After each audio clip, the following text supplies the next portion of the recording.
சென்ற வாரம் நாம் 3வது அதிகாரத்தினுடைய 7வது வசனம் வரைக்கும் நிறுத்தினோம்.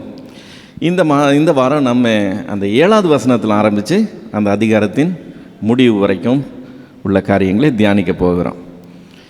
ஸோ 3வது அதிகாரம் 7வது வசனம், அப்பொழுது அவர்கள் இருவருடைய கண்களும் திறக்கப்பட்டது, அவர்கள் தாங்கள் நிர்வாணிகள் என்று அறிந்து அத்தி இலைகளை தைத்து தங்களுக்கு அரைக்கச்சைகளை உண்டு பண்ணினார்கள் அப்படின்னு சொல்லி வசனம் சொல்லுது. சாத்தான் சொன்ன அத்தனையும் அப்படியே நிறைவேறுது. அவன் சொன்னது என்னது? சாக மாட்டீங்க, உங்கள் கண்கள் திறக்கப்படும், நீங்கள் தேவர்களை போல ஆவீங்க. அப்படியே 100% நிறைவேறிடுச்சு. ஆனால் அதில் கேட்ச் என்னன்னு சொன்னால், அவன் சொல்லாதது நிறையா நடக்க போகுது. அதுதான் நடக்க போகிற நிறையா காரியம், அதோடைய கான்சிக்வன்சஸ் என்ன பலன் கிடைக்க போகுதுங்கிறத அவன் மறைச்சிட்டான். இப்போ அந்த பலன்களை இவங்க ஃபேஸ் பண்ண போகிறாங்க. ஃபேஸ் பண்ணும்போது தான் தெரிய போகுது நம்ம ஏமாந்துட்டோம்னு சொல்லிட்டு.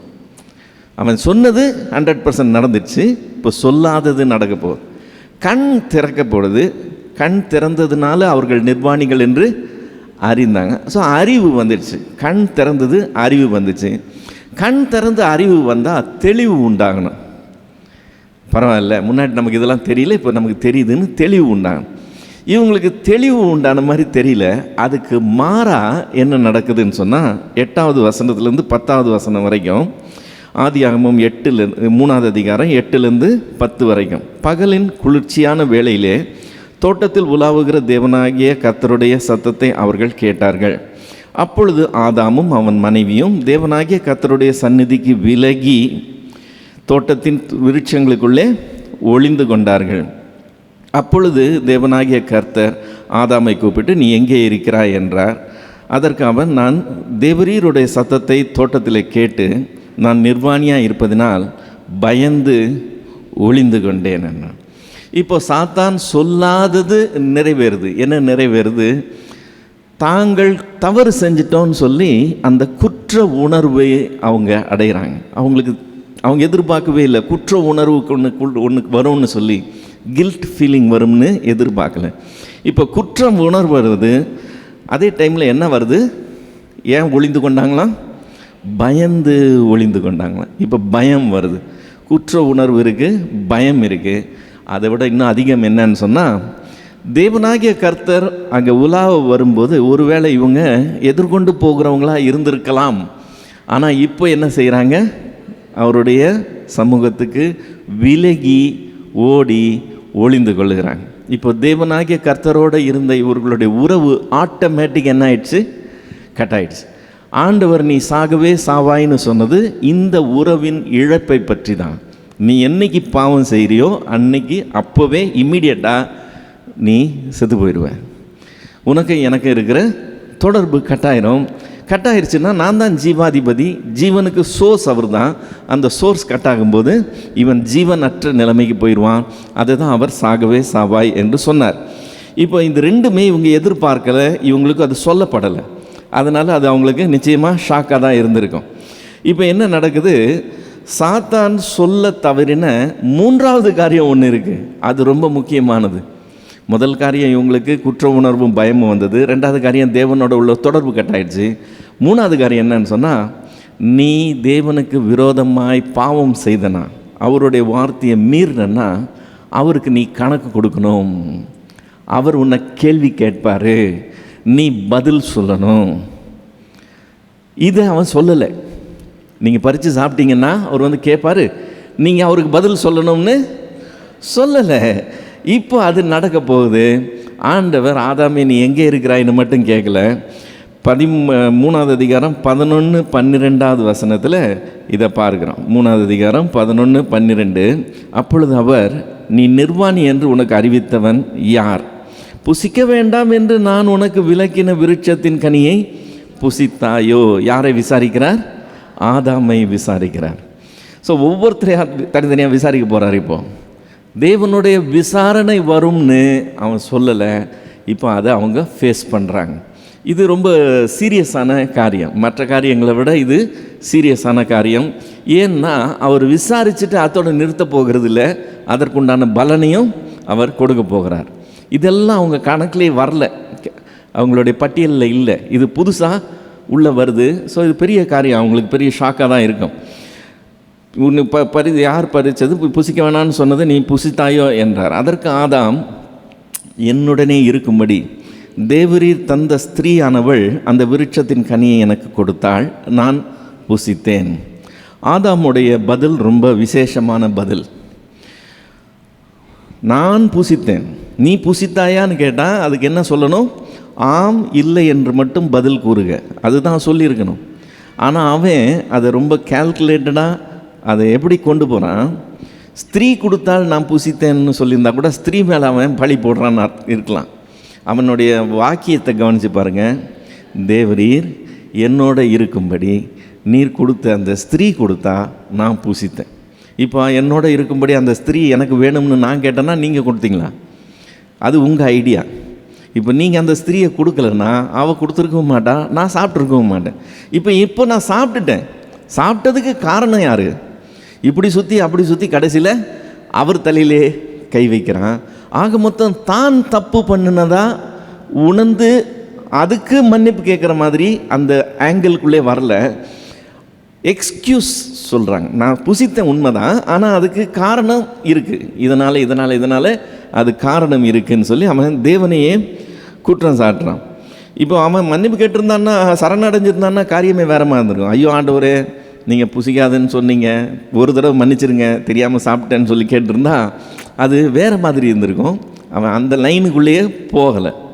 இப்போ ஆண்டவர் 13வது வசனத்தில் ஸ்திரீயை விசாரிக்கிறாள். இப்போது அப்பொழுது தேவனாகிய கர்த்தர் ஸ்திரீயை நோக்கி, நீ இப்படி செய்தது என்ன என்றார்.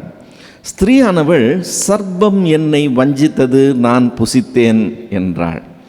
இப்போ ஏறக்குறையா ஆதாமுடைய அதே லைன் தான் இவ்வளோ எடுக்கிறாள். என்னன்னு சொல்கிறா? சர்ப்பம் எனக்கு ஆலோசனை சொல்லுச்சின்னு சொல்லலை, சர்ப்பம் என்னை வஞ்சித்திருச்சு. வஞ்சித்திருக்கிறது சொல்கிறதுக்கும் ஆலோசனை சொல்லுச்சின்னு சொல்கிறதுக்கும் பெரிய வித்தியாசம் இருக்குது. ஆலோசனை யார் வேணால் சொல்லலாம், ஆனால் வஞ்சிக்கிறது நம்மளை கெடுக்கணும்னு நினைக்கிறவங்க தான் செய்வாங்க.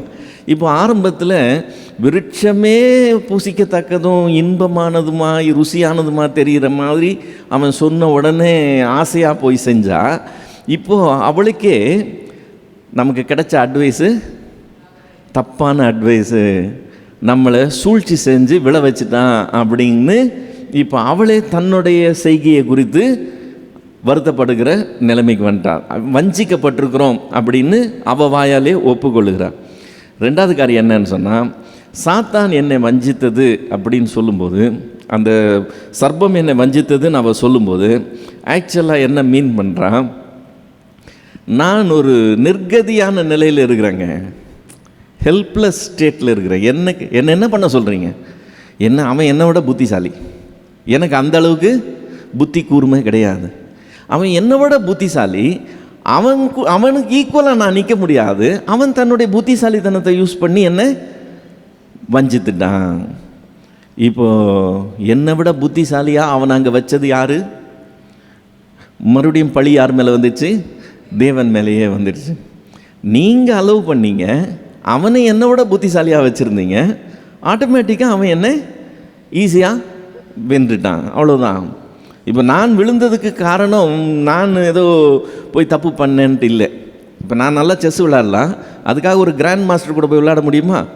கிராண்ட் மாஸ்டருடைய லெவல் வேறு, அவர் என்னை ஈஸியாக தோக்கடிச்சிருவார். ஸோ இவன் ஈஸியாக என்னை விழ பண்ணினான். ஏன்னா அவன் என்னை விட சுப்பீரியர் பீயிங், அவன் என்னை விழ பண்ணிட்டான். அவனை நீங்கள் ஏன் இங்கே வச்சிங்கன்ற கேள்வி தான் இங்கே வருது. சர்ப்பம் என்னை வஞ்சித்தது, நான் சாப்பிட்டேன்னு இவ சொல்கிற இந்த சாதாரணமான பதில். இப்போ இந்த விழுந்து போன மனுஷனுடைய மனம் தன்னுடைய பாவத்தை குறித்து உணர்ந்து கொள்ளுகிற மனமாக இல்லைங்கிறத கவனிக்கணும். பாவம் செஞ்சிட்டோமே அப்படின்னு சொல்லி பதஷ்டமோ அதை குறித்த வருத்தமோ துளி கூட இல்லாமல் தாங்க எடுத்த நிலைப்பாடு அல்லது தாங்க எடுத்த முடிவுக்கு அவங்க வேற ஒருத்தரை காரணம் சொல்கிறதுல தான் இருக்கிறாங்க. ஸோ இதில் அந்த மன கடினத்தை பார்க்குறோம். மனம் இருதயம் நொறுங்குன்றது, அந்த தாழ்மை உள்ள மனம் அதெல்லாம் இல்லை. இவங்க அறியாதவர்களாக இருந்தப்போ வித்தியாசமாக இருந்திருப்பாங்க.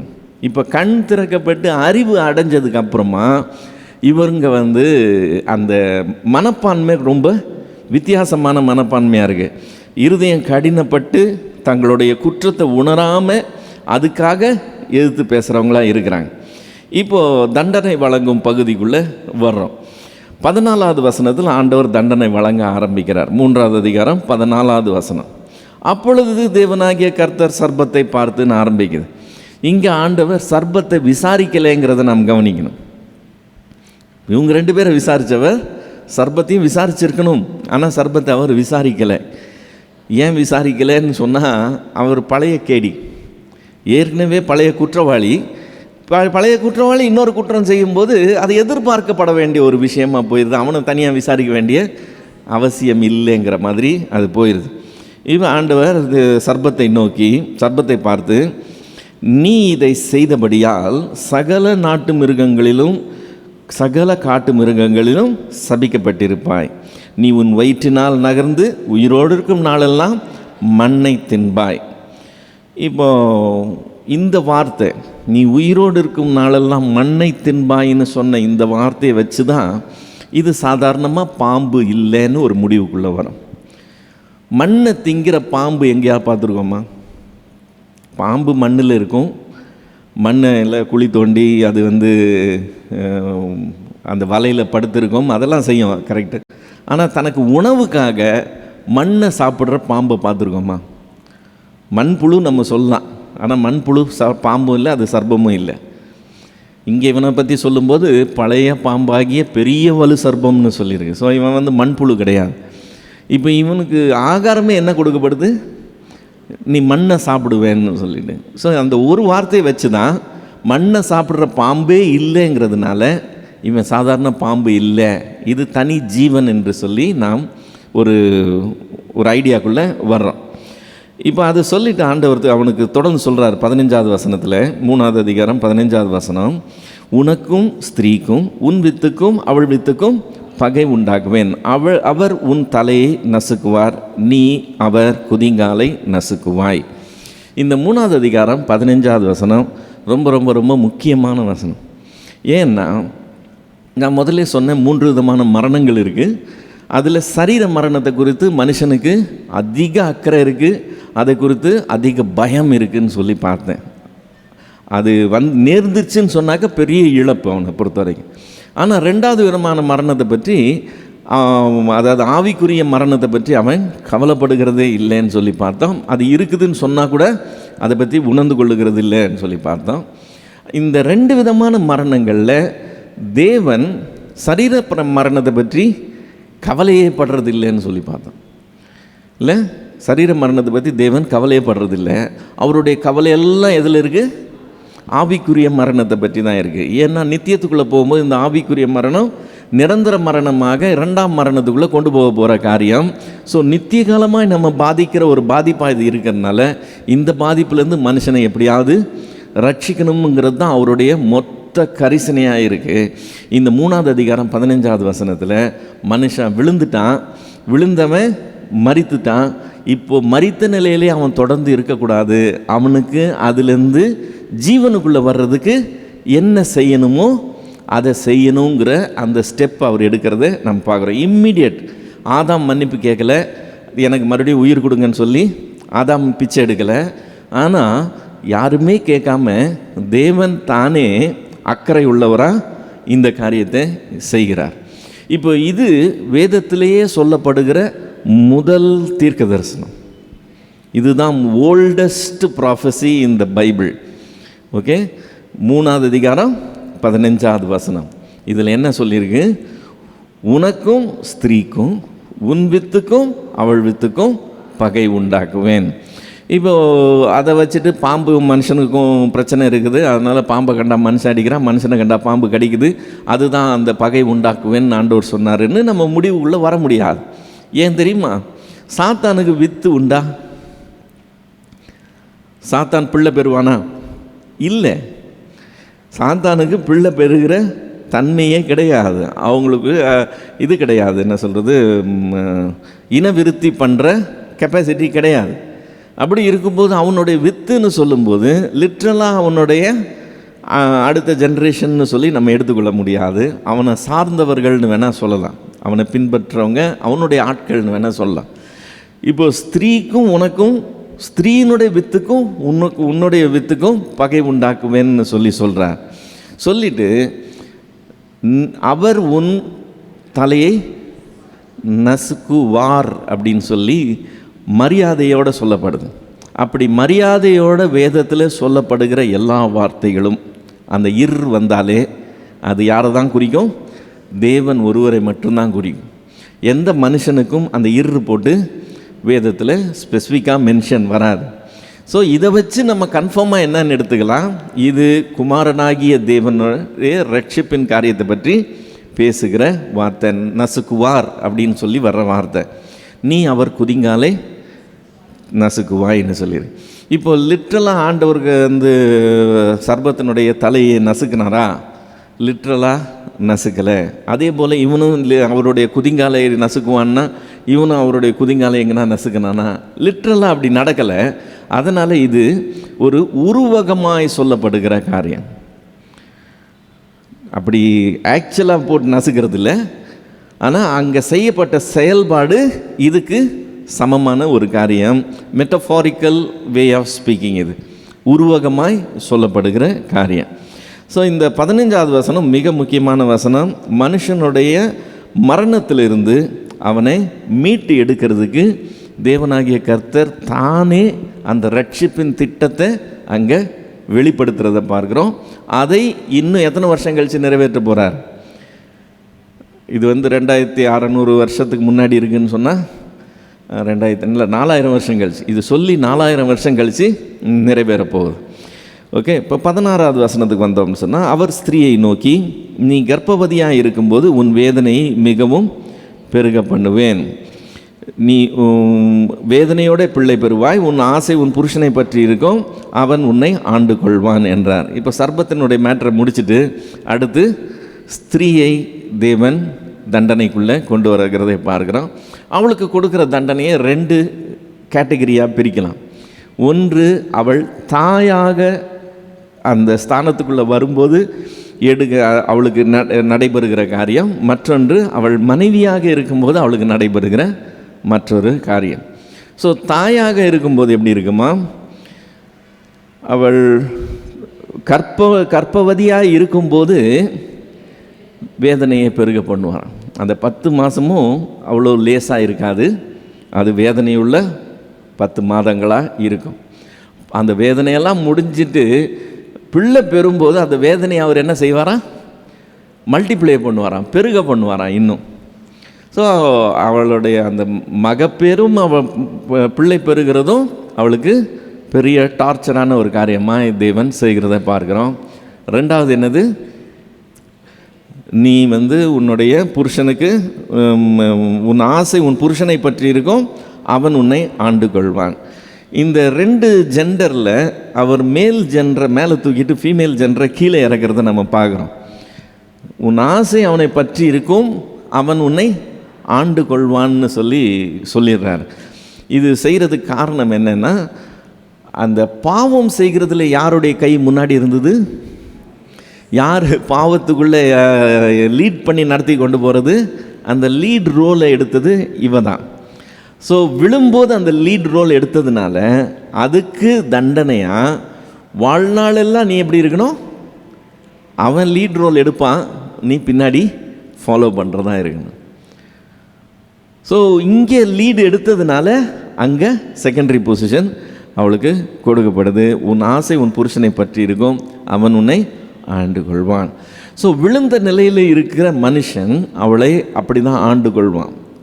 ஆனால் அவன் மீட்கப்படும் போது என்ன ஏதுன்னு புரிந்து கொள்ளும்போது அவளை தனக்கு ஏற்ற துணையாக தேவன் கொடுத்தாருங்கிறத உணர்ந்து கொள்ளும்போது காரியம் வேறு மாதிரி இருக்கு. அவளை ஏசேர் என்று அவன் மதிக்க துவங்குவான். ஆனால் விழுந்த நிலையில் இருக்கிற மனுஷன் எப்போவுமே ஃபீமேல் ஜெண்டரை தனக்கு கீழே வச்சு நசுக்கணும் தான்.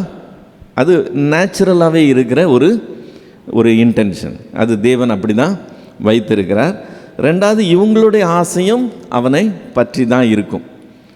இது ஒரு லிங்க், இதை பிரிக்கவே முடியாது. அது அப்படி தான் தேவன் சிருஷ்டிக்கிறார், அப்படி தான் தேவன் இருக்கும்படி கட்டளை இடுகிறார். இப்போ ஆதாமுக்கு ஆண்டவர் திரும்புகிறார். ஆதாம்கிட்ட தான் நிறைய விஷயம் வரப்போகுது. ஏன்னா இவங்கிட்ட தான் கட்டளையே கொடுத்தார். அவள் பறிச்சிருந்தாலும் புசித்திருந்தாலும் இவன் என்ன சொல்லியிருந்துருக்கணும்? ஏன்னா இவன் தான் கட்டளையை வாங்கினவன், இவனுக்கு தெரியணும். அதனால் இவனுக்கு பல மடங்கு அதிகமாக தேவன் சாபத்தை கொடுக்கறத நம்ம பார்க்குறோம். பின்பு அவர் ஆதாமை நோக்கி, நீ உன் மனைவியின் வார்த்தைக்கு செவி கொடுத்து புசிக்க வேண்டாம் என்று நான் விலக்கின விருட்சத்தின் கனியை புசித்தபடியினாலே பூமி உன் நிமித்தம் சபிக்கப்பட்டிருக்கும். நீ உயிரோடு இருக்கும் நாளெல்லாம் வருத்தத்தோடு அதன் பலனை புசிப்பாய். அது உனக்கு முள்ளும் குறுக்கும் முளைப்பிக்கும். வெளியின் பயிர் வகைகளை புசிப்பாய். நீ பூமியிலிருந்து எடுக்கப்பட்டபடியால் பூமிக்கு திரும்பும் மட்டும் உன் முகத்தின் வேர்வையால் ஆகாரம் புசிப்பாய். நீ மண்ணாயிருக்கிறாய், மண்ணுக்கு திரும்புவாய் என்றார். முதல்ல சொல்லும்போதே நீ கனியை புசித்து சாப்பிட்டனா இதெல்லாம் நடக்கும்னு சொல்லியிருந்தார்னா கட்டி வச்சு அடிச்சிருந்தா கூட அவன் சாப்பிட்ருக்க மாட்டான். அதெல்லாம் ஒன்றுமே சொல்லலை, 2 வார்த்தை தான் சொன்னார். புசிக்கும் நாளிலே சாகவே சாவாயின்னு சிம்பிளாக சொன்னார். இவனும் புசித்து அவன் சாகலை, சரி சொன்னது அப்படி நடக்கலை, சாத்தான் சொன்னது கரெக்டாக இருக்குதுன்னு சொல்லிவிட்டு இவன் அடுத்து சாப்பிட்டு தான் இப்போ மாட்டிக்கிட்டான். இப்போது கிணறு வெட்ட போய் பூதம் கிளம்புச்சுன்னு சொல்லுவாங்க. அது மாதிரி கரடி குரங்குன்னு நினச்சி பிடிச்சாங்களாம். பிடிச்ச அப்புறம் தான் தெரிஞ்சுதான் அது கரடின்னு. இப்போ யாரை பிடிச்சிக்கிட்டு இருக்கிறான் இல்லை, அந்த கதை ஆகிப்போச்சு. இவனுக்கு என்னவோ செய்ய போய் அது என்னவோ மாறிடுது. என்ன நடக்குது இங்கே? ஆண்டவர் அப்படியே பட்டியல் போடுறார். என்னம்மா? நம்பர் 1 என்னது? பூமி உன் நிமித்தம் சபிக்கப்பட்டிருக்கும். பூமி உன் நிமித்தம் சபிக்கப்பட்டிருக்கும். 2வது, நீ உயிரோடு இருக்கும் நாளெல்லாம் வருத்தத்தோடு அதன் பலனை புசிப்பாய். இப்போ பூமி சபிக்கப்பட்டிருக்கும்னு சொன்னால் அதுக்கு முன்னாடி அது ஆசீர்வதிக்கப்பட்டிருந்தது. தேவன் எல்லாத்தையும் ஆசீர்வதிச்சார் இல்லையா? ஆசீர்வதிக்கப்பட்டிருந்துச்சு. அங்கே சாபன்ற வார்த்தைக்கு இடமே கிடையாது.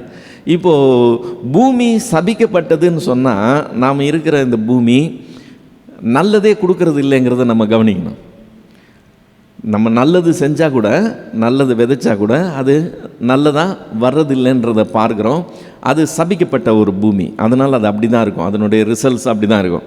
நீ உயிரோடு இருக்கிற நாளெல்லாம் வருத்தத்தோடே அந்த சபிக்கப்பட்ட பூமியின் பலனை புசிப்பாய். இப்போ கஷ்டப்பட்டு விவசாயம் பண்ணுறாங்க, அந்த விவசாயத்தை அறுவடை பண்ணணும்னு சொன்னால் எவ்வளவு விதமான பிரச்சனைகள் இருக்குதுன்னு யோசித்து பாருங்கள். இது எல்லாம் அந்த சாபத்தினுடைய விளைவு. இந்த கடின உழைப்பை ஒன்றுமில்லாமல் போக பண்ணுகிறதுக்கு பூச்சி முதற்கொண்டு இயற்கை வரைக்கும் பல்வேறு விதங்களில் செய்கிற முயற்சி பயனற்று போகிறதுக்கு உள்ள காரியம். அப்போ இவனுடைய அதை கடின உழைப்பு எப்படி இருக்கும்? நீ உயிரோடு இருக்க நாளெல்லாம் வருத்தத்தோடே அதன் பலனை புசிப்பாய். 100 விதைச்சு 100 கிடச்சிட்டா சந்தோஷம். 100 விதைச்சி 10 தான் கிடைக்குதுன்னா அது வருத்தமான காரியம். சரி, அடுத்த முறை சரியாயிரும், இன்னும் கஷ்டப்பட்டு. ஸோ பூமி சபிக்கப்பட்டிருக்கு. சபிக்கப்பட்ட பூமியினுடைய பலனை நீ வருத்தத்தோடு புசிப்பாய். அப்புறம் அது உனக்கு என்ன செய்யும்? முள்ளும் குறுக்கும் முளைப்பிக்கும். பூமியில் நடக்கிற பயங்கரமான காரியங்களை நம்ம சுற்றி பார்த்தோம்னா எல்லாம் நாம் செய்ததுக்கு கிடைச்ச பலனாக இருக்கிறதா பார்க்க முடியாது. நம்ம என்னவோ நினைக்கிச்சு செய்ய போய் அது வித்தியாசமான பலன்களை கொடுக்கறத பார்க்குறோம். அது முள்ளும் குறுக்கும் முளைப்பிக்கிற பூமியாக இருக்குது. வெளியின் பயிர் வகைகளை புசிப்பாய். அதுக்கு முன்னாடி அவருக்கு என்ன கொடுத்தாரு? சாப்பாடு. தோட்டத்தில் உள்ள கனிகளெல்லாம் நீ புசிக்கலான்னு சொன்னார். அதுக்கு ஒன்றுமே செய்ய வேண்டியதே இல்லை, சும்மா அதை பத்திரமா பார்த்துக்கிட்டா போதும், பண்படுத்தினா மட்டும் போதும். இவர் செஞ்சு அதுலேருந்து வெளியே வரணும்னு இல்லை. இப்போ வெளியின் பயிர் வகைகளை புசிப்பாயின்னு அர்த்தம் அது தானாக முளைக்க போகிறதில்ல. இவர் அதை முளைக்க பண்ணி அதை சாப்பிடணும். பயிர் வகைகளை புசிப்பாய். நீ பூமியிலிருந்து எடுக்கப்பட்டபடியால் பூமிக்கு திரும்பும் மட்டும் உன் முகத்தின் வேர்வையால் ஆகாரம் புசிப்பாய். ஸோ லேசான காரியமாக இருக்காது. சர்வைவ் பண்ணுறதே ஒரு பெரிய போராட்டமாக இருக்கும்னு ஆண்டவர் சொல்கிறார். 6வது, நீ மண்ணாக இருக்கிறாய், மண்ணுக்கு திரும்புவாய். இங்கே தான் அவனுடைய சரீர மரணத்தை பற்றி ஆண்டவர் பேசுகிறார். ஏவாள்கிட்ட பேசும்போது கூட அந்த வார்த்தை வரல, இவன்கிட்ட பேசும்போது தான் சரீர மரணத்தை குறித்த வார்த்தை வருது. நீ மண்ணாக இருக்கிறாய், மண்ணுக்கு திரும்புவாய். இந்த சரீர மரணம் நான் ஏற்கனவே சொன்னது போல், இதை ஆதாமுக்கு இந்த 6வது பாயிண்ட்டை கொடுக்காமல் இருந்தாருன்னு வச்சுக்கோங்களேன், அந்த சபிக்கப்பட்ட பூமியில், முள்ளும் குறைக்கும் முளை கொடுக்குற பூமியில் இவன் வாழ்நாளெல்லாம் வேர்வை சிந்தி வருத்தத்தோடு அது பலனை புசிக்கிற நிலையில் அவன் தொடர்ந்து இருந்து கொண்டே இருக்கணும்னு சொன்னால் அதை விட பெரிய சாபம் எதுவுமே இருந்திருக்காது. அது பயங்கரமான சித்திரவதையாக இருந்திருக்கும். அவனுடைய உடம்பும் பலவீனமாக இருக்கும், சாதகமான ஒரு உலக சூழ்நிலையும் இருக்காது. அது மத்தியில் சாவுன்றதே இல்லாமல், முடிவுன்றதே இல்லாமல் வாழணும்னா அது பயங்கரமாக இருந்திருக்கும். பரிதாபப்பட்டு ஆண்டவர் அவனை அவனுடைய வேதனைக்கு ஒரு முடிவு உண்டு பண்ணுகிறார். அதுதான் இந்த மரணம். இந்த மரணம் மட்டும் இல்லைன்னு வச்சுக்கோங்க, நம்ம கதியெல்லாம் ரொம்ப மோசமாக இருக்கும். ஆனால் ஆண்டவர் அதை ஆதாமுக்கு கொடுக்குறதை பார்க்குறோம். நீ மண்ணாக இருக்கிறாய், மண்ணுக்கு திரும்புவாயின்னு சொல்லி. இப்போ ஆதாமை பொறுத்த வரைக்கும் அவனை ஒரு வாழ்ந்து கெட்டவன்னு சொல்லலாம். வாழ்ந்து கெட்டவங்களை நீங்கள் பார்த்துருக்கீங்களா என்னன்னு தெரியல. வாழ்ந்து கெட்டவங்கன்னா யாருன்னா, நல்ல வசதியாக வாழ்ந்துட்டு, எந்த கஷ்டத்தையும் பார்க்காம வசதியாக வாழ்ந்துட்டு, திடீர்னு அவங்களுடைய காரியங்கள்லாம் நஷ்டம் அடைஞ்சு ரொம்ப கீழ் லெவலுக்கு வந்துட்டாங்கன்னு வச்சுக்கோங்களேன். அப்போ அவங்களுடைய வாழ்க்கையை அவங்க வாழ்கிறது ரொம்ப சவாலான காரியமாக இருக்குது. இப்போ உங்களுக்கும் எனக்கும், நம்மலாம் நடுத்தர வர்க்கத்தில் இருக்கிறோம். நமக்கு வீட்டிலேருந்து பஸ் ஸ்டாப் வரைக்கும் நடந்து போய், அங்கே வெயிலில் பஸ்ஸுக்காக காத்திருந்து, பஸ் பிடிச்சி, பஸ்ஸில் நெரிசலில் பயணம் பண்ணி போட்டு நசுக்கி புழிஞ்சு எடுத்துருவாங்க. அதெல்லாம் தாண்டி நம்ம போய் இறங்கி அங்கேருந்து நம்ம போக வேண்டிய இடத்துக்கு வெயிலில் நடந்து போகிறதுங்கிறது நம்மளுடைய அன்றாட வாழ்க்கை. இதை யாராவது கஷ்டம்னு சொல்லி பார்த்துருக்கீங்களா? நான் டெய்லி இப்படி ஆஃபீஸ்க்கு நான் இப்படி தான் போகிறேன், நான் டெய்லி ஸ்கூலுக்கு இப்படி தான் போகிறேன்னு யாராவது கம்ப்ளைண்ட் பண்ணி பார்த்துருக்கீங்களா? நம்ம இது கம்ப்ளைண்ட்டாகவே சொல்ல மாட்டோம். ஏன்னா இதுதான் நம்மளுடைய வாழ்க்கை. இது ஒரு பெரிய இஷ்யூவே கிடையாது. ஆனால் வெளியில் பஸ் ஸ்டாப்புக்கே வந்தது கிடையாது, பஸ்ஸே ஏறினது கிடையாது. வீட்டில் 2-3 கார் நிற்கும். ஏசி ரூம்லேயே இருந்து ஏசி கார்லேயே பிரயாணம் பண்ணி ஒரு நாள் எல்லாத்தையும் இழந்துட்டு, இப்போ இன்றைக்கி அவங்க வீட்டிலேருந்து நடந்து பஸ் ஸ்டாப்புக்கு வந்து அரை மணி நேரம் பஸ்ஸுக்காக வெயிட் பண்ணி, நெரிசலில் ஏறி கஷ்டப்பட்டு அங்கே போய் இறங்கி, அங்கேருந்து அவங்க மறுபடியும் அரை மணி நேரம் நடந்து அவங்க வேலை ஸ்தலத்துக்கு போகிறாங்கன்னா, அவங்கள கூப்பிட்டு கேட்டால் தெரியும் கஷ்டம்னா என்னன்னு. நமக்கு அது கஷ்டமாகவே தெரியாது. ஏன்னா நம்ம வாழ்க்கையே கஷ்டப்பட்ட ஒரு வாழ்க்கை தான். நம்ம அந்த கஷ்டத்தை வாழ்க்கையாகவே நம்ம அனுபவித்து நம்ம வாழ்ந்துட்டு இருக்கிறோம். நம்ம அதை கஷ்டமாக கம்ப்ளைண்ட் பண்ண மாட்டோம். ஆனால் அவங்க அதை பார்க்காதவங்க இப்போ பார்த்தாங்கன்னா அவங்களுக்கு தான் அது கஷ்டம்னா என்னன்னு தெரியும். இப்போது சாபமே இல்லாத பூமியை நம்ம பார்த்துருக்கோமா? நம்ம பார்த்ததே கிடையாது. சாபமே இல்லாத பூமி எப்படி இருக்கும்னு நமக்கு தெரியாது. ஆனால் சாபமே இல்லாத பூமியை பார்த்த ஒரே மனுஷன் யார்? ஆதாம் தான்.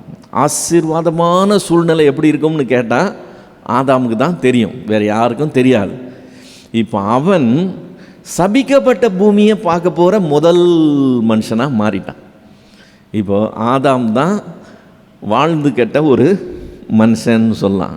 நல்ல ஓஹோன்னு இருந்துட்டு இப்போ எல்லாத்தையும் இழந்துட்டு சபிக்கப்பட்ட ஒரு பூமிக்குள்ளே அடுத்து சில 100 வருஷம் வாழ வேண்டிய கட்டாயத்துக்குள்ளே வர்றான்.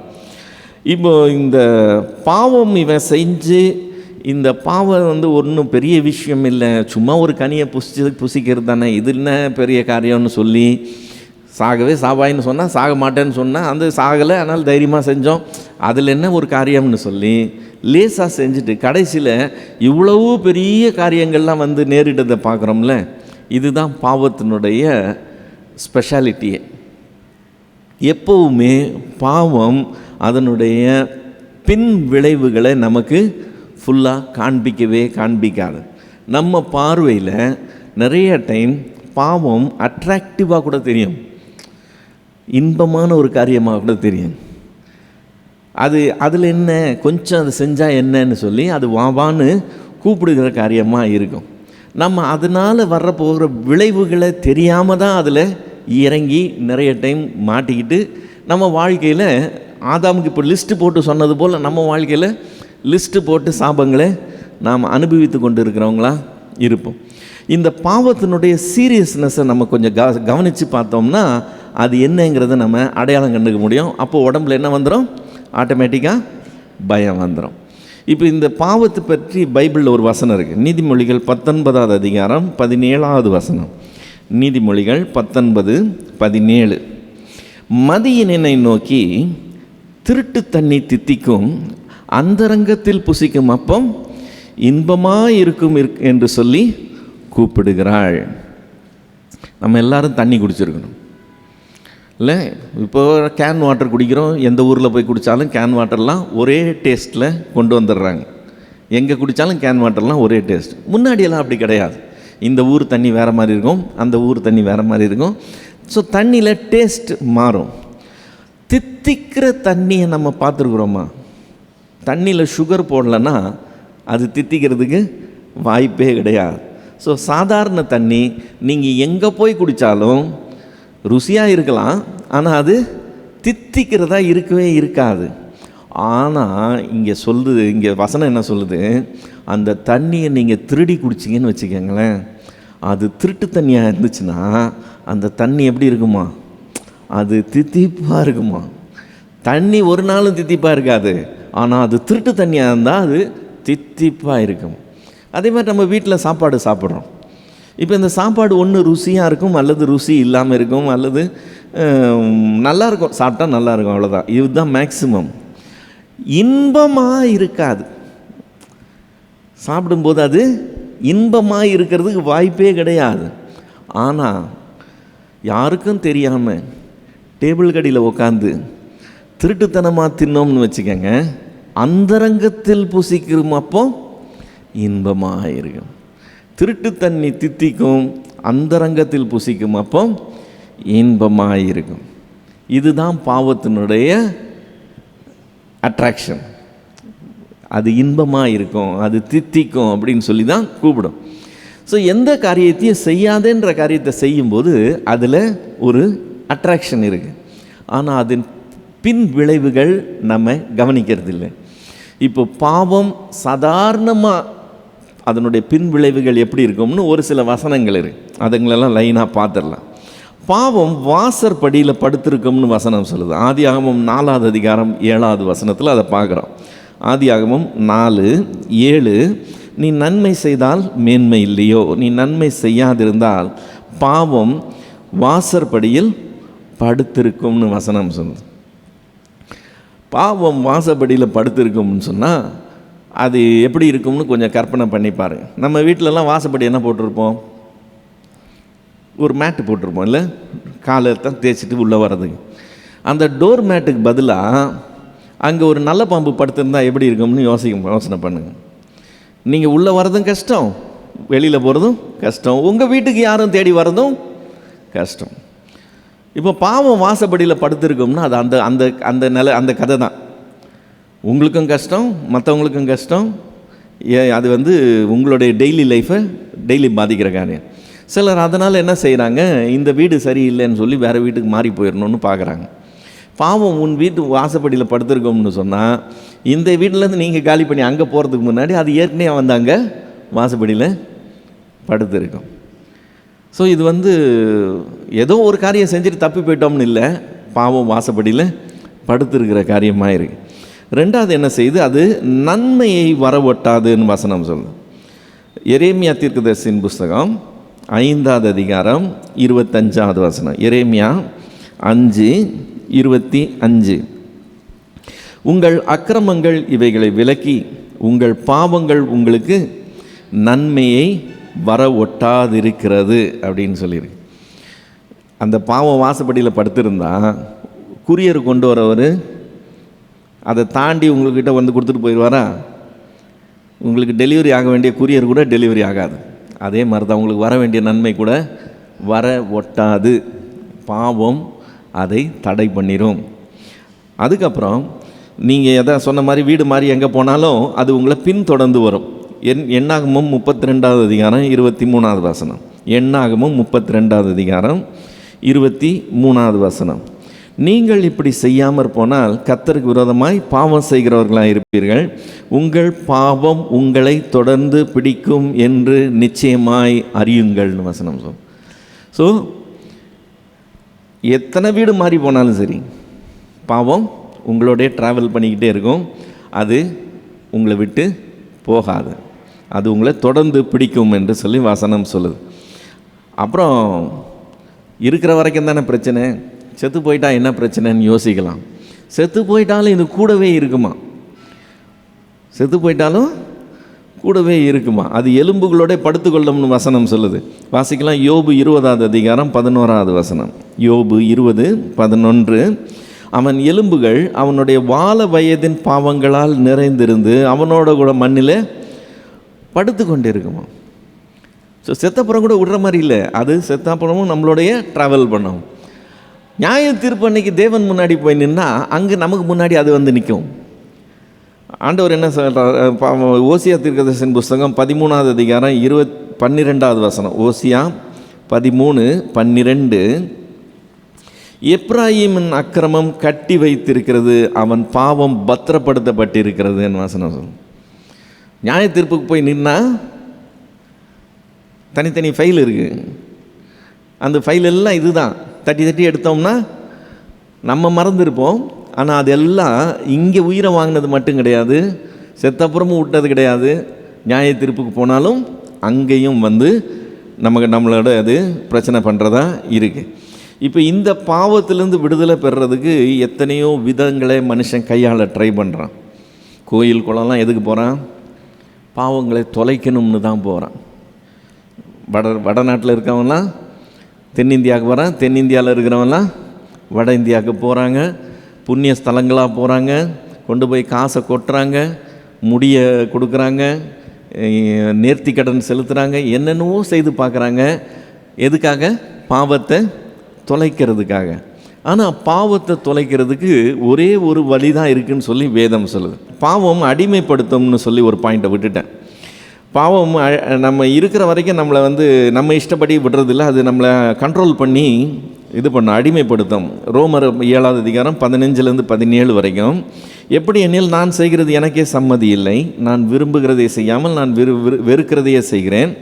இப்படி நான் விரும்பாததை செய்கிறவனாக இருக்க நியாயப்பிரமாணம் நல்லது என்று ஒத்துக்கொள்கிறேன். ஆதலால் நான் அல்ல, எனக்குள் வாசமாக இருக்கிற பாவமே அப்படி செய்கிறது என்று சொல்லி நிர்பந்தமான மனுஷனுடைய நிலையை அங்கே சொல்லுகிறதை நாம் பார்க்கிறோம். ஆதாம் ஒரு சின்ன பாவம் தானே செஞ்சான், அது என்ன பெரிய விஷயம் அப்படின்னு நினச்சான். கடைசியில் ஒரு பெரிய லிஸ்ட்டே வந்துருச்சு. அவன் நிமித்தம் பூமி சமைக்கப்பட்டிருக்கான், எக்ஸட்ரா எக்ஸட்ரா எக்ஸட்ரா எல்லாம் வருது நம்ம பார்க்குறோம். இப்போ கடைசியாக இத்தனாயிரம் வருஷம் கழிச்சு இன்றைக்கி இருக்கிற மனுஷனையும் அன்னைக்கு அவன் செஞ்ச பாவம் பாதிக்கிற காரியமாக இருக்குதுன்னு வசனம் சொல்லுது. 1 கொரிந்தியரின் புஸ்தகம் 15வது அதிகாரம் 22வது வசனம். 1 கொரிந்தியர் 15:22. ஆதாமுக்குள் எல்லாரும் மரிக்கிறது போல கிறிஸ்துவுக்குள் எல்லாரும் உயிர்ப்பிக்கப்படுவார்கள்னு சொன்னேன். இப்போது ஆதாம் அன்னைக்கு ஒரு மனுஷன் அவன் ஒரு தப்பு பண்ணால் அந்த ஒரு தப்புக்கு ஆண்டவர் என்ன தண்டனை கொடுக்குறாரோ அது ஆதாமோட சரியாக போச்சுன்னு இல்லையா? ஆதாமுக்கு பின்னாடி வர அவ்வளவு பேரையும் இத்தனை 1000 வருஷம் கழிச்சு கூட அவங்க யாருக்குள்ளே மறிக்கிறாங்களா? அந்த பாவ சுபாவத்தில் பிறக்கிறாங்கல்ல, பாவ சுபாவத்தில் பிறந்து அவங்க பாவத்தை சூஸ் பண்ணுறாங்க பாருங்கள். அவங்க பாவம் செய்தாங்கன்னு சொல்கிறதுக்கு பதிலாக அவங்க ஆதாமுக்குள் மறிக்கிறார்கள் என்று சொல்லி வேதம் சொல்லு. அத்தனை 1000 வருஷத்துக்கு முன்னாடி ஒரு தனிநபர் செய்த ஒரு பாவத்தினுடைய விளைவுகள் இவ்வளவு பயங்கரமாக இருக்கு. இப்போ இந்த பயங்கரமான பாவத்திலேருந்து விடுதலை என்னன்னு சொன்னால், அது யோவான் 8வது அதிகாரம் 34-36 வரைக்கும் உள்ள வசனங்கள். யோவான் 8:34-36 வரைக்கும். இயேசு அவர்களுக்கு பிரதியுத்தரமாக, பாவம் செய்கிற எவனும் பாவத்துக்கு அடிமையாக இருக்கிறான் என்று மெய்யாகவே மெய்யாகவே உங்களுக்கு சொல்லுகிறேன். அடிமையானவன் வீட்டில் என்றைக்கும் நிலைத்திறான், குமாரன் என்றைக்கும் நிலைத்து இருக்கிறார். ஆகையால் குமாரன் உங்களை விடுதலையாக்கினால் மெய்யாகவே விடுதலையாவீர்கள் என்று சொல்கிறார். ஸோ ஒரே ஒரு வழி என்னது? இயேசு கிறிஸ்துவினாலே கிடைக்கிற விடுதலை மட்டும்தான் பாவத்திலேருந்து அந்த அடிமைத்தனத்தின் நுகத்தை உடைச்சி நம்மை வெளியே கொண்டு வர முடியும். இல்லைன்னு சொன்னால் நாம் அந்த பாவத்துக்குள்ளேயே தான் சுற்றி சுற்றி வந்து கொண்டு இருப்போம் மொழிய பாவத்திலேருந்து விடுதலை பெற்று வெளியே வரவே முடியாது. பாவத்தினுடைய விளைவுகளாக இருக்குது பாருங்கள், அதெல்லாம் நம்மளுடைய லைஃப்பில் எல்லா பக்கமும் ரிஃப்ளெக்ட் ஆகிட்டே இருக்கும். இயேசு கிறிஸ்துவினால் விடுதலை பெற்றால் மட்டும்தான் அந்த பாண்டேஜிலேருந்து வெளியே வர முடியும். இப்போ பாவத்தின் காரியங்கள் இப்படி இருக்கும்போது ஆண்டவர் அவனுக்கு இத்தனை பெரிய ஒரு பட்டியலை போட்டு எல்லாம் சொல்லி அவனை அமுச்சிட்டு அடுத்து நடக்கிறது என்னது? ஆதியாகமம் 3வது அதிகாரம் 22வது வசனம். ஆதியாகமம் 3:22. பின்பு தேவனாகிய கர்த்தர், இதோ மனுஷன் நன்மை தீமை அறியத்தக்கவனாய் நம்மில் ஒருவனைப் போல் ஆனான். இப்பொழுதும் அவன் தன் கையை நீட்டி ஜீவ விருட்சத்தின் கனியை பறித்து புசித்து என்றைக்கும் உயிரோடு இராதபடி செய்ய வேண்டும் என்று அவர் தீர்மானம் பண்ணுறார். அப்படின்னா என்ன செய்கிறார்?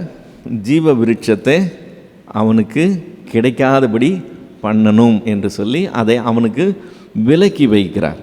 இந்த ஜீவ விருட்சத்தின் தன்மைகளை பற்றி நம்ம ஏற்கனவே ஒரு தடவை பார்த்தோம், இன்னொரு தடவை பார்த்துருவோம். வெளிப்படுத்தல் 22வது அதிகாரம் 2வது வசனம். வெளிப்படுத்தல் 22:2. ஜீவ விருட்சம் எங்கெல்லாம் இருக்கான்? நகரத்தின் வீதியின் மத்தியிலும் நதியின் இரு கரையிலும் 12 விதமான கனிகளை தரும் ஜீவ விருட்சம் இருந்தது. அது மாதந்தோறும் தன் கனியை கொடுக்கும். அந்த விருட்சத்தின் இலைகள் ஜனங்கள் ஆரோக்கியம் அடைகிறதுக்கு ஏதுவானவைகள். இப்போ அதன் இலைகள் இது ஆரோக்கியத்தை கொடுக்கும். அது ஒரே மரம் 12 விதமான கனி கொடுக்கும். இது எங்கே இருக்கும்னு சொல்லியிருக்கு? நகரத்தினுடைய வீதியின் மத்தியில் இருக்குமா? அது மட்டும் இல்லை, நதி இருக்குது, நதிக்கு 2 கரையிலும் இருக்கும். இப்போ அந்த விலக்கி வைக்கப்பட்டது மறுபடியும் கிடைக்கிறதுக்கு ஒரு வழி ஆண்டவர் உண்டு பண்ணுறார். வெளிப்படுத்தல் 2வது அதிகாரம் 7வது வசனம். வெளிப்படுத்தல் 2:7. ஆவியானவர் சபைகளுக்கு சொல்லுகிறதை காதுள்ளவன் கேட்க கடவன். ஜெயங்கொள்ளுகிறவன் எவனோ அவனுக்கு தேவனுடைய பரதேசியின் மத்தியில் இருக்கிற ஜீவ விருட்சத்தின் கனியை புசிக்க கொடுப்பேன் என்று எழுது. ஸோ ஜெயங்கொள்ளுகிறவங்களாய் வெளியே வர்றவங்களுக்கு கிடைக்கிற காரியங்களில் ஒன்று என்னன்னு சொன்னாக்கா ஜீவ விருட்சத்தின் கனி கொடுக்கப்படும். விழுந்து போன மனுஷனுடைய கையிலிருந்து அது நீக்கி வைக்கப்பட்டது. அவன் அதை தொடக்கூடாதுன்னு சொல்லி அதுக்கு காவல் வைக்கப்படுது. அவனுக்கு அது டச்சே பண்ணக்கூடாதுன்னு சொல்லி ஆண்டவர் அவனுடைய ரீச்சிலேருந்து வெளியே எடுத்துடுறார். ஆனால் மறுபடியும் மனுஷனை மீட்டு எடுக்கிற தேவன் அவனுக்கு அதை கொடுக்கறதுக்கு ஆயத்தமாக இருக்கிறார்.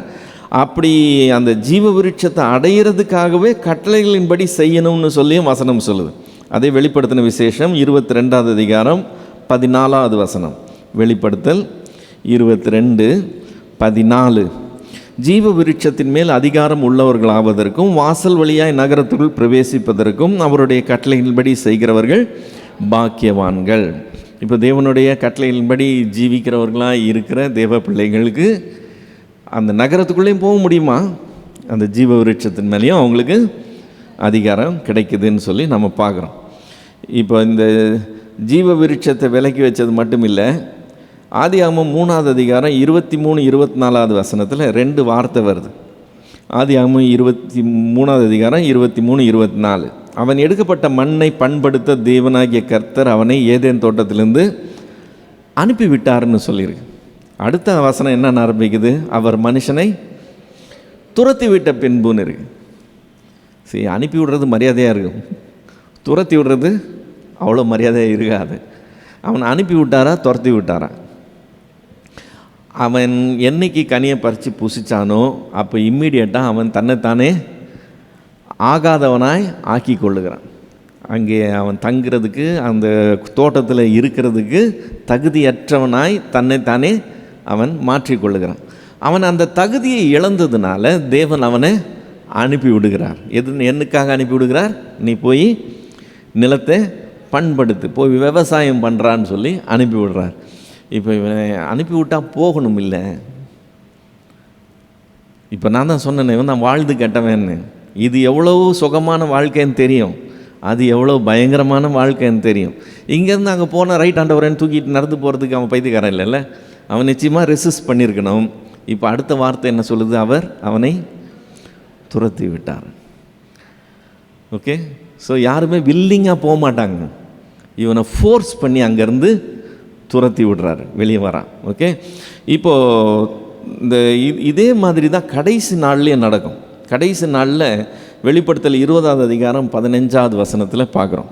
வெளிப்படுத்தல் 20:15, ஜீவ புஸ்தகத்திலே பேர் எழுதப்பட்டவனாக காணப்படாதவன் எவனோ அவன் அக்கினி கடலிலே தள்ளப்பட்டான்னு சொல்லியிருக்கு, அனுப்பப்பட்டான்னு சொல்லலை. ஏன்னா அனுப்புனா யாரும் போக மாட்டாங்க. ஸோ ஆக்சுவலாக சொல்லுவாங்க, பேர் எழுதலைன்னா நீங்கள்லாம் இங்கேப்பான்னு சொல்லுவாங்க. எத்தனை பேர் ஓகேன்னு போய் அங்கே நின்றுக்குவாங்க? போக மாட்டாங்க. அதனால் என்ன செய்வாங்க? பின்னாடி இருந்து ஒரு மிதிப்பாங்க. அதுதான் தள்ளுறது, போகணும். ஸோ இங்கேயும் அவனை அனுப்பி விட்டப்போ அவன் போகிற மாதிரி தெரில, அவனை துரத்தி விட்டாருன்னு வசனம் சொல்லுது. கடைசி நாட்கள்லேயும் அனுப்புனா யாரும் போக மாட்டாங்க, அவர்களை தள்ளி விடுவாங்க. சரி, இப்போ 3 பேர் அவர் தண்டனை கொடுக்குறார். சர்ப்பம், ஆதாம், ஏவாள், 3 பேருக்கு தண்டனை கொடுக்குறார். 3 பேருமே மன்னிப்பு கேட்கலன்றது கவனிங்க. விசாரிக்கும் போது மன்னிப்பு கேட்கல, விசாரிக்கும் போது பழியை போட்டாங்க. சரி, அதுக்கப்புறம் அவர் தண்டனை கொடுக்குறாரு. ஐயோ ஆண்டவரே தெரியாமல் செஞ்சிட்டேன்னு சொல்லி யாருமே சொல்லலை. 3 பேருமே ரிசீவ் பண்ணிக்கிறாங்க. ஓகே, இன்னும் உங்களுக்கு பட்டம் பதவி கொடுக்குற மாதிரி, ஓகே உனக்கு இது எனக்கு இதுன்னு வாங்கிக்கிறாங்க குவைட்டாக. இது ஆச்சரியமான காரியம். 3 பேரில் யாராவது ஒருத்தர் அழுது புலம்பி புரண்டிருந்தா மாற்றப்பட்டிருக்கு, காரியம் வித்தியாசமாக போயிருந்துருக்கணும். ஆனால் 3 பேருமே அதை பற்றி வாங்கிக்கிறாங்க, வாங்கிட்டு போகிறாங்க. இப்போது ஆதியாகமம் 3வது அதிகாரம் 20வது வசனத்தில் ஏவாளுக்கு பேரிடப்படுகிறதை பார்க்கிறோம். ஆதாம் தன் மனைவிக்கு ஏவாள் என்று பேரிட்டான், ஏனெனில் அவள் ஜீவனுள்ளோருக்கெல்லாம் தாயானவள். ஏவாள் என்ற பேர் ஜீவனுள்ளோருக்கெல்லாம் தாய் என்கிற பேர். 21வது வசனத்தில் கர்த்தர், தேவனாகிய கர்த்தர் ஆதாமுக்கும் அவன் மனைவிக்கும் தோல் உடைகளை உண்டாக்கி அவர்களுக்கு உடுத்தினார். ஒரு மிருகத்தை கொன்னாதான் தோல் கிடைக்கும். ஆண்டவர் தோலை மட்டும் தனியாக தயார் பண்ணாரா என்னன்னு தெரியல. ஏன்னா இதுவரைக்கும் எதுவுமே கொன்ன மாதிரி தெரியல, ஆனால் தோல் மட்டும் வருது. இப்போ தோல் உடைகளை அவர் அவங்கள போட்டு விடுறார். இப்போ இவங்களுக்கு தோல் உடைகளை போடுறதுக்கு காரணம் என்ன? அவர்கள் தாங்கள் நிர்வாணிகள் என்று அறிந்தவர்களாக ஆயிட்டாங்க. இப்போ அவர்களுடைய உடலை மூடுறதுக்காக ஆண்டவர் என்ன செய்கிறார்? தோல் உடைகளை கொடுக்குறார். இந்த ட்ரெஸ் ஏன் பண்ணுறோங்கிறத ஃபிலாசபியே இங்கே தான் ஸ்டார்ட் ஆகுது. அந்த தத்துவம் என்னவா? அவர்களுடைய மானத்தை மூட அல்லது அவர்களுடைய உடலை மூடுறதுக்கு தோல் உடை கொடுக்கப்பட்டுச்சு. இன்றைக்கு தத்துவம் என்னது? ஏன் ட்ரெஸ் பண்ணுறோம்? நம்மை நாமே அழகுபடுத்தி கொள்றதுக்காக ட்ரெஸ் பண்ண ஆரம்பிச்சிட்டோம். நம்ம கவர் பண்ணுறதுக்காக ட்ரெஸ் பண்ணுறதில்ல, பியூட்டிஃபை பண்ணுறதுக்காக ட்ரெஸ் பண்ணுறோம் இல்லை? அதனால தான் உடலினுடைய அங்கங்கள் வெளியே தெரிஞ்சாலும் பரவாயில்லைன்னு சொல்லி ட்ரெஸ் பண்ணுறோம். நான் எவ்வளோ தூரத்துக்கு கட்டழகனாக இருக்கிறேன்னு காமிக்கணும், நான் எவ்வளோ தூரத்துக்கு கட்டழகியாக இருக்கிறேன்னு காமிக்கணும். அது தெரியலன்னு சொன்னால் இருந்து வேஸ்ட்டுங்கிற ஒரு ஐடியாக்குள்ளே வந்துட்டோம். பிப்ளிக்கலாக வேதத்தின் தத்துவப்படி உடலை மூடுகிறதுக்கு தான் ட்ரெஸ் பண்ணுறோம். ஒருத்தர் நம்மளை பார்த்தாங்கன்னா நம்ம முகத்தை தான் பார்க்கணும், நம்மளுடைய உடலை பார்க்கக்கூடாது. உடலை பார்க்கக்கூடாதுன்னு தான் நம்ம மூடி இருக்கணும். ஆனால் இன்றைக்கி ஃபிலாசபி வேறு மாதிரி இருக்குது. நம்ம உலகத்தின் தத்துவத்தின்படி போகாமல் வேதத்தின் தத்துவத்தின்படி நிற்கிறவர்களாக இருக்கிறது அவசியம். ஸோ நான் யாரையா பார்த்தேன்னா அவங்க என் முகத்தை தான் பார்த்து பேசணும், அவங்க வேறு எதையும் பார்க்குறதா என்னுடைய ட்ரெஸ்ஸிங் சென்ஸு இருக்கக்கூடாது. Okay, right.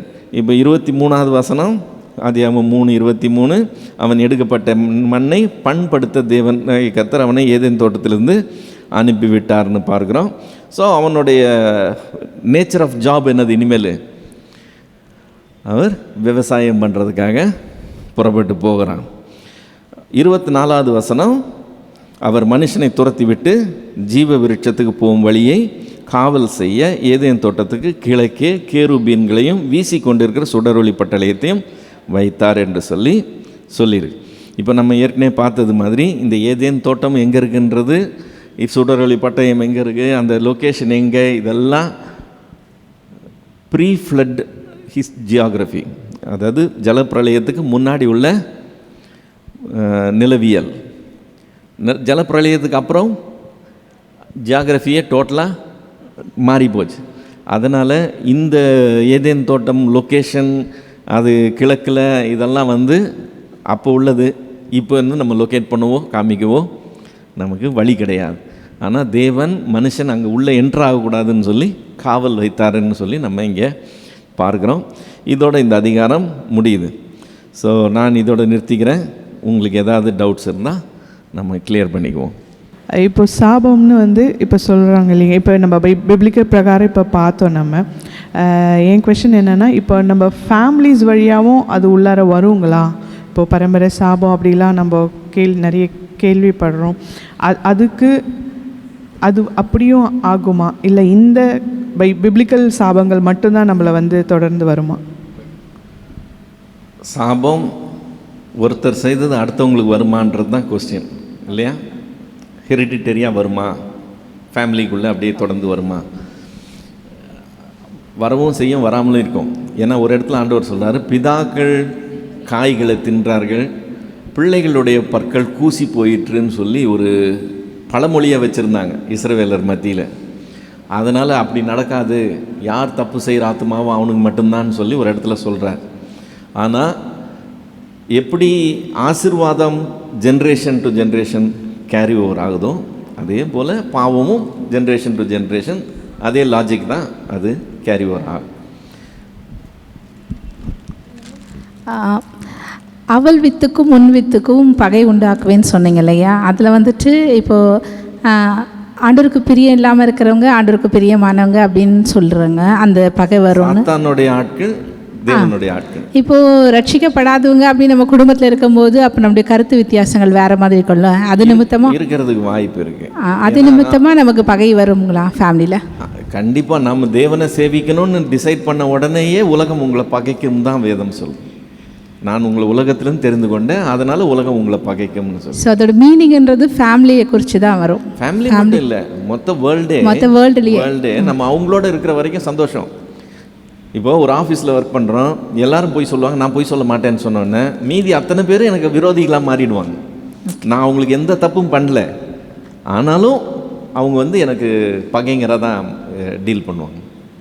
அப்போ அது ஜெயிக்கணும்னா நம்ம நீங்கள் ஒன்றும் செய்ய வேண்டாம், ஒன்றும் பண்ண முடியாது, நம்ம ஒன்றும் செய்கிறதுக்கு இல்லை. அந்த பகை இருக்கும், நம்ம ஆச்சரியப்படக்கூடாது. உலகம் உங்களை பகைத்தால் ஆச்சரியப்படாதிருங்கள்னு வசனம் சொல்லுங்க.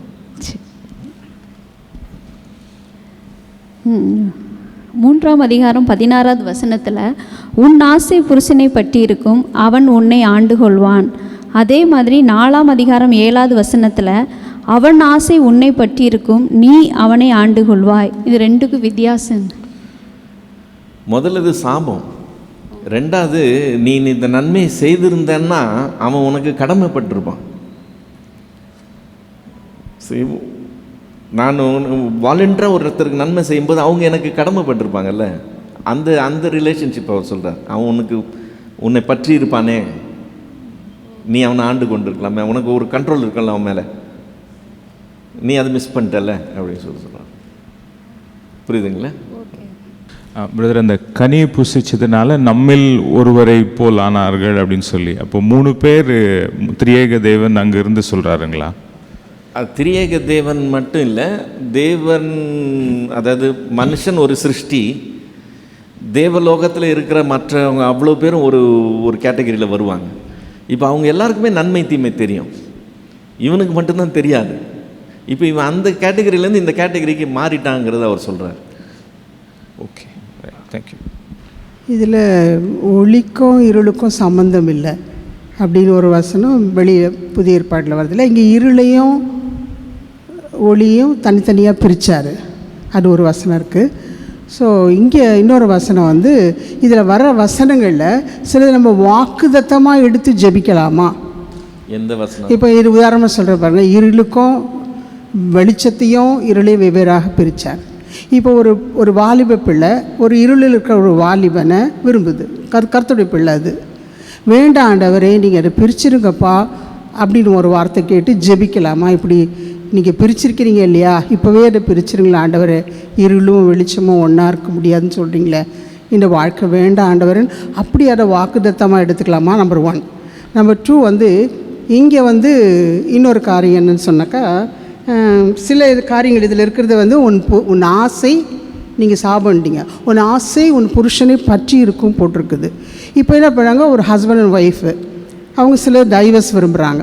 அப்போ வந்து உன் ஆசை உன் புருஷனை பற்றி இருக்கும் போட்டுக்குது ஆண்டவரே, இவங்க சேர்ந்து வாழட்டுமே அப்படின்னு இதை வச்சு ஜெபிக்கலாமா? இதில் இருக்கிற சில காரியங்கள் எடுத்து நம்ம வாக்குத்தத்தமாக எடுத்து ஜெபிக்க முடியுமான்னு கேட்குறேன். இது சாபமாக கொடுத்தாரு ஆண்டவர். ஆனால் ஆசை புருஷனை பட்டிருக்கோம், அந்த பிள்ளை வந்து வாழ மாட்டேன்னு சொல்லுது ஆண்டவரே, அவன் வாழறேன்னு சொல்கிறானே. அப்படி இருக்கும்போது இந்த சில காரியங்களே இதில் இருக்கிறத நம்ம வாக்குத்தத்தமாக கேட்க முடியுமான்னு கேட்குறேன். வாக்குத்தத்தமாக அதை கன்வெர்ட் பண்ணக்கூடாது, ஏன்னா வாக்குத்தத்தமாக கொடுக்கப்படல.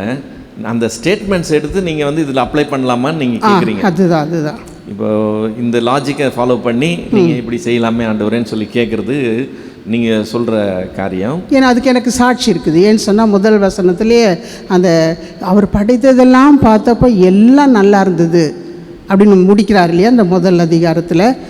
அப்படி இருக்கும்போது என்னோடய வாழ்க்கையில் ஆசிரியரோட முதல் பிள்ளைக்கு அப்போ கன்சீவாக இருக்கும்போது நம்ம 40 டேஸ்க்கு 2 மாதத்தில் போய் டெஸ்ட் பண்ணும்போது அப்போ அந்த வசனம் தான் என் இருதயத்தில் ஃபாலோ ஆச்சு.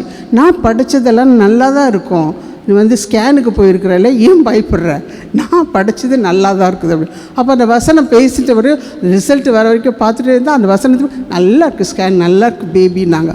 ஸோ அந்த வசனம் வாக்குத்தத்தமாக எடுத்து நம்ம கேட்கும்போது சரின்னு ஆயிடுச்சு. அந்த வசனத்தின்படி எனக்கு சரியாக பதில் கிடச்சிது.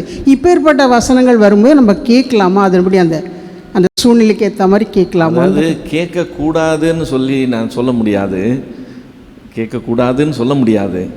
இது வந்து depends on each and every person.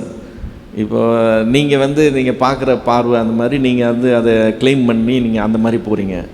இப்போ இன்னொருத்தர் பார்க்கும்போது அது அந்த இடத்துல அப்படியா சொல்லியிருக்கு, அது அந்த அர்த்தத்தில் இல்லையேன்னு சொன்னாங்கன்னு சொன்னால் அது அவங்க பார்க்குற விதம் வேறு மாதிரி இருக்கும். ஸோ அவங்கள பொறுத்த வரைக்கும் அதுக்கு அப்படி கேட்கக்கூடாதுன்னு சொல்லிட்டு போயிடுவாங்க. புரியுதுங்களா?